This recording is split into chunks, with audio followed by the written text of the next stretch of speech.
নমস্কার সবাইকে মাই ফ্লাইতে। আমার নিম গাছটা দিয়ে আমি সবুজে ভরা একটি সকাল দিয়ে আরম্ভ করলাম। আমাদের বাড়ির নিম গাছ। এখন ঠাকুর ঘরের দর্শন করিয়ে দিচ্ছি। প্রদীপের শিখাটা দেখতে খুবই ভালো লাগে। আমার ঠাকুর ঘরের নিত্য পূজার একটু ক্লিপিং সবাইকে দেখালাম, কারণ পুজো করলেই খুব শান্তি লাগে। সব আমার বাড়িতে ফুল গাছের ফুল দিয়ে আজকে পুজো করেছি। সেটা আলাদাই তৃপ্তি, নিজে গাছ থেকে ফুল পেরে ঠাকুরের চরণে দেওয়া। নানান ধরনের ফুল নেই, কিছু কিছু আছে, সেটা দিয়ে আমি পুজো করেছি। আমাদের তো ফুল কিনতে হয় এখানে ফ্ল্যাট বাড়িতে। তো এই নীলকণ্ঠ আমার গাছের। এখানে আমি একটু মাখানা ফ্রাই করছি। ঘরে আছি, শরীরটা ভালো না, তো কিছু একটা খেতে ইচ্ছে করছে, কিন্তু কি খাওয়া যায়। তাই মাখানাটা খুব হাই প্রোটিনের একটা জিনিস। একটু নুন দিয়ে, সামান্য একটু ঘি দিয়ে নুন দিয়ে আমি ভাজছি। খেতে খুবই মুখরোচক। আর চায়ের সাথে বা এমনি বসে বসে টাইম পাস করার জন্য আমরা যেমন পপকর্ন খাই, ঠিক সেইভাবে আমরা মাখানাটাও খেতে পারি। আর এটা স্বাস্থ্য উপযোগীও খুব। তো মাখানার দোকানেও আজকাল কিনতে পাওয়া যায়। এখন নুন দিয়ে দিলাম। মাখানা ফ্রাই ওরা চাট মশলা টশলা দিয়ে বানায়, বেশ ভালোই লাগে খেতে। আর এটা তো একদম কড়াইয়ের থেকে যখন বানিয়ে নামিয়ে আমরা খাবো, এটা তো একদম বিস্কিটের মতো মুচমুচে। সেটার স্বাদ আরও আলাদা, মুচমুচে কামড় দিয়ে খাওয়ার আলাদাই মজা এটার।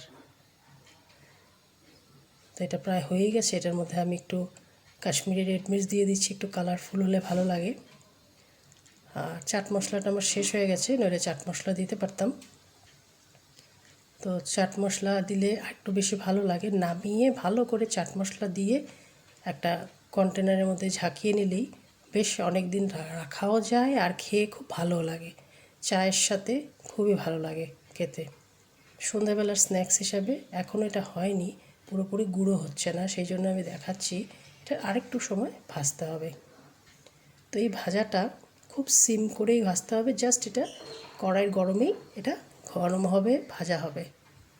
এখনও ভালো করে হয়নি, আর একটু সময় লাগবে। একদম পারফেক্ট ভাজা হলে একদম গুঁড়ো হয়ে যাবে। তো এটা যতক্ষণ পর্যন্ত একদম গুঁড়ো হচ্ছে না, তার মানে আমার ফ্রাইটা কমপ্লিট হয়নি।